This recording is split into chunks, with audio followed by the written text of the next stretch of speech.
Welcome, dear friends, for a tale of love, deception, and unexpected kindness. Enjoy the story. The late afternoon sun filtered through the half-drawn curtains of Jack and Emily's modest apartment. The air was thick with tension as the couple stood facing each other, their voices rising with each passing moment. "Jack, you're not listening to me!" Emily exclaimed, her perfectly manicured hands gesticulating wildly.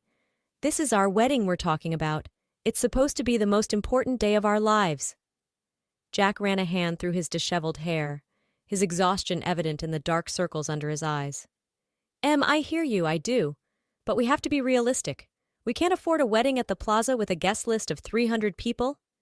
Emily's eyes flashed with frustration. "But my cousins had their weddings there. It's a family tradition." "Your cousins aren't paying off medical school debt," Jack retorted, his voice tinged with bitterness. "I'm doing my best here, but we need to cut corners somewhere." Emily's lower lip trembled. "So what? You want us to get married at the courthouse and have a potluck reception in the park?" Jack sighed heavily. "That's not what I'm saying. I just think we need to find a middle ground. Maybe a nice restaurant reception instead of a hotel ballroom?" "A restaurant?" Emily scoffed. "God, Jack, do you even want this wedding at all?" Before Jack could respond, Emily grabbed her purse from the couch. "I can't deal with this right now. I need some air." Wait," Jack started, but the door slammed shut before he could finish. The sudden silence in the apartment was deafening. Jack slumped onto the couch, his head in his hands. The weight of his financial struggles pressed down on him like a physical force. He glanced at the framed photo of him and Emily from medical school graduation day. They looked so happy, so full of hope for the future. "Some doctor I turned out to be," he muttered to himself. "Can't even give my fiancée the wedding of her dreams." He pulled out his phone, checking his bank balance for the umpteenth time that week. The numbers stared back at him, a stark reminder of the mountain of debt he was still climbing. Jack burst out of the apartment building, his white coat flapping behind him as he sprinted down the sidewalk. The bus was just pulling up to the stop half a block away. "Wait! Hold the bus!"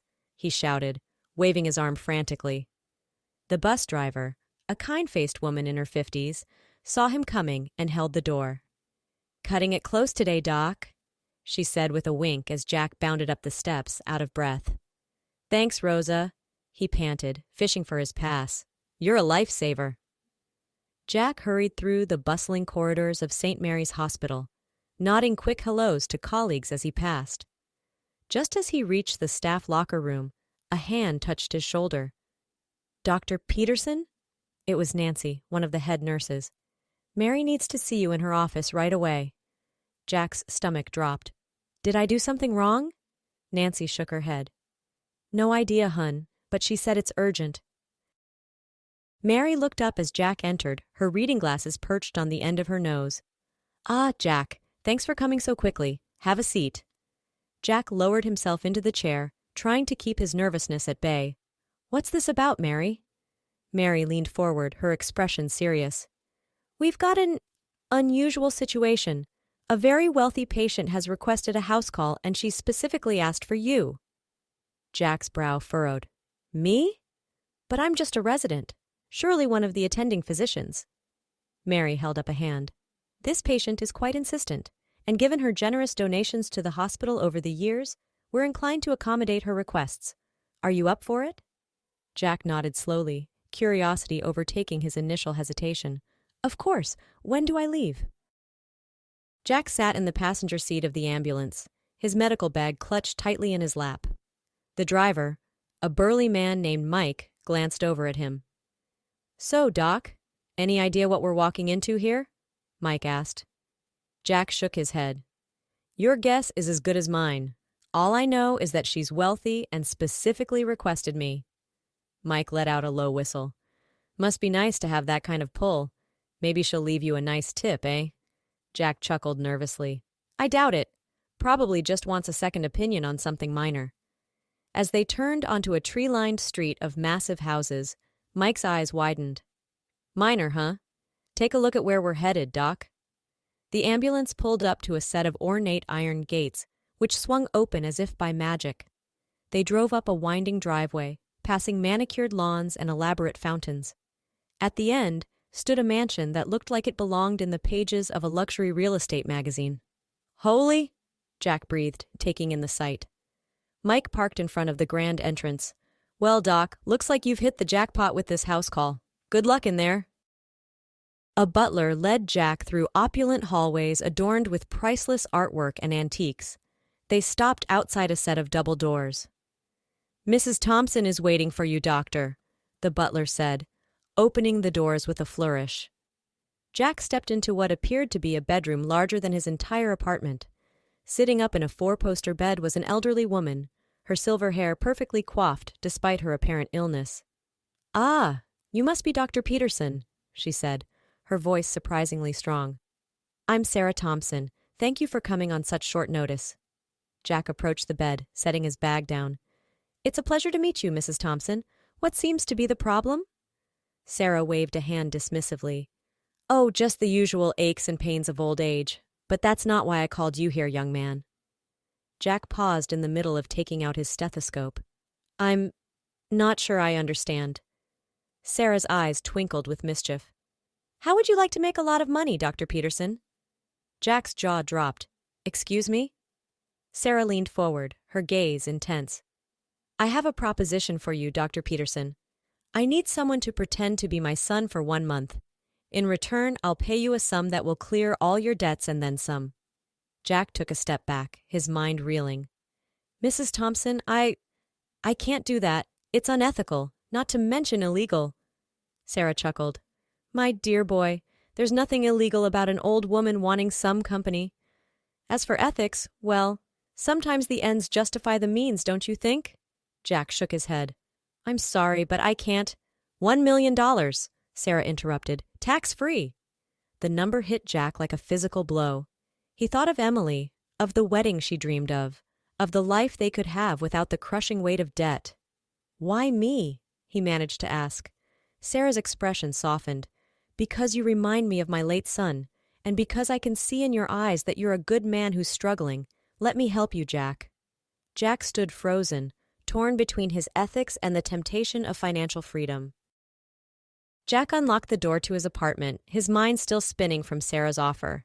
As he stepped inside, he immediately noticed something was off. The place felt emptier. "Em?" he called out. No response. He walked into the bedroom and froze. Emily's closet was open and empty. Her makeup was gone from the dresser. On the bed was a note. With shaking hands, Jack picked it up and read, "Jack, I can't do this anymore. I love you, but I can't marry someone who doesn't share my dreams. I'm staying with my sister. You have 1 month to figure out if you want this wedding as much as I do. Emily." As if on cue, his phone rang. It was Emily. "Em, please," Jack said as soon as he answered. "Let's talk about this." Emily's voice was cold on the other end. "There's nothing to talk about, Jack. You have 1 month. Either you find a way to give me the wedding we both deserve or we're done." The line went dead. Jack sank onto the bed. The note crumpled in his fist. Slowly, he pulled out the business card Sarah had given him. He stared at it for a long moment before picking up his phone and dialing. "Mrs. Thompson, it's Dr. Peterson. I'll do it." Over the next few weeks, Jack's life transformed dramatically. He moved into Sarah's mansion, trading his scrubs for tailored suits and his cramped apartment for a luxurious suite. At first, it felt like an elaborate game of make-believe. Sarah introduced him to her high society friends as her son, spinning tales of his heroic work as a doctor in far-flung corners of the world. Jack found himself attending galas, polo matches, and charity auctions. He learned to navigate the world of the ultra-wealthy, all while continuing his regular shifts at the hospital. To his surprise, he began to enjoy Sarah's company. She was witty, sharp, and full of fascinating stories. In quiet moments, she would show him old photo albums, teaching him about the family history he was supposed to know. One sunny afternoon, Jack pushed Sarah's wheelchair along a winding path in the park. The sun was warm on their faces, and a gentle breeze carried the scent of blooming flowers. "You know, Jack," Sarah said, breaking a comfortable silence, "I never told you why I really asked you to do this." Jack slowed their pace. "I assumed it was loneliness." Sarah nodded. Partly, but mostly it was because I wanted to give my fortune to someone who deserved it. Someone kind. Someone who would use it to make the world a little better. Jack stopped the wheelchair, moving to face Sarah. What are you saying? Sarah reached out and patted his hand. I'm saying that you've passed the test with flying colors, my dear.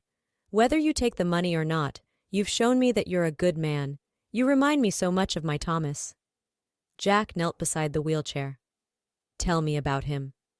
As Sarah began to speak, her eyes misting with memories, Jack listened intently, realizing that for the first time, he was seeing her not as a wealthy benefactor, but as a mother who had loved and lost. Late one night, Jack snuck back to his apartment to water his plants. As he was about to leave, his phone buzzed with a text from Emily. Can we talk? I miss you. His heart raced as he dialed her number. Jack? Emily's voice was soft, vulnerable. Hey, Em, he said, trying to keep his voice steady. How are you? There was a pause. I'm okay. Listen, I've been thinking. Maybe I overreacted about the wedding. I know you're doing your best. Jack closed his eyes, guilt washing over him. No, let me finish, she interrupted. I love you, Jack, and at the end of the day, that's what matters. Not the venue or the guest list, just us. Tears pricked at Jack's eyes. I love you too, Em, more than anything. So, Emily said, a smile evident in her voice. What do you say we just go down to City Hall next week and make it official? Jack's heart felt like it might burst. Are you sure? I've never been more sure of anything in my life. Jack stood in Sarah's study, his hands clasped behind his back. Sarah sat behind her massive oak desk, looking at him with a mixture of pride and sadness. You're leaving, aren't you? She asked, though it wasn't really a question. Jack nodded. I'm sorry, Sarah. I can't keep lying to Emily. She deserves better than that. We're getting married next week. To his surprise, Sarah smiled. Good. I'm glad you made the right choice. I can't take your money, Jack said firmly. It wouldn't be right. Sarah stood up and walked around the desk. Jack, my dear boy, the money was never a payment. It was always a gift. A wedding present, if you will. Jack's eyes widened. But, Sarah held up a hand. No buts. You've given an old woman a month of joy and companionship. Let me give you and Emily the start you deserve. Tears welled up in Jack's eyes as he hugged Sarah tightly. Thank you, he whispered, for everything. Jack stood nervously in a simple suit, waiting at the end of a short aisle. The room was empty save for the officiant and a couple of witnesses provided by the court. The doors opened and Emily walked in. She wore a simple white dress, her hair adorned with a small flower. To Jack, she had never looked more beautiful. As she reached him, he took her hands in his. You look amazing, he whispered. Emily smiled, her eyes shining. So do you. The officiant began the ceremony, but Jack barely heard the words. He was lost in Emily's eyes, marveling at the journey that had brought them to this moment. I do, he said when the time came, his voice filled with certainty. I do, Emily echoed, squeezing his hands. As they kissed, sealing their vows, Jack felt a sense of peace wash over him. Whatever challenges lay ahead, they would face them together. Hand in hand, Jack and Emily stepped out into the sunlight, officially husband and wife. They paused on the steps, grinning at each other. So, Mrs. Peterson, Jack said, ready for our glamorous wedding reception at the diner down the street? Emily laughed, but before she could respond, a voice called out, I think we can do a bit better than that. They turned to see Sarah approaching, pushed in her wheelchair by Emily's sister. Behind them, a line of sleek black cars was parked at the curb. As Jack and Emily watched in amazement, caterers began unloading tables, chairs, and what looked like enough food to feed an army. What is all this? Jack stammered. Sarah's eyes twinkled. Did you really think I'd let my favorite doctor have a wedding without a proper celebration? As the impromptu reception took shape around them, Emily pulled Jack aside. Jack, she said, her voice a mix of awe and confusion, how do you know Sarah Thompson? Jack's mind raced. It's a long story. How do you know her? Emily bit her lip. She contacted me a month ago. Said she was a patient of yours and wanted to do something nice for us. I thought she was exaggerating about how much she wanted to help, but she gestured at the elaborate setup. Jack's jaw dropped as the pieces fell into place. You mean, this whole time? Emily nodded, a mischievous glint in her eye. We may have conspired a little. Are you mad? Jack looked from Emily to Sarah, who winked at him from across the makeshift reception area. He burst out laughing, pulling Emily close. Mad? I've never been happier in my life. As guests began to arrive, friends and family who had been secretly notified, Jack made his way over to Sarah. You planned all this? He asked, shaking his head in disbelief. Sarah smiled up at him. Consider it my final test, and you passed with flying colors, my boy. Jack knelt down and hugged her tightly. Thank you, he whispered. Not just for this, but for everything, for showing me what really matters. Sarah patted his back. You showed me too, Jack. Now go, enjoy your wedding, and remember, you always have a mother in me. As Jack rejoined Emily on the dance floor, he looked around at the joy surrounding them. He had entered this arrangement looking for financial freedom, but he had found something far more valuable, a renewed appreciation for love, family, and the things that truly matter in life.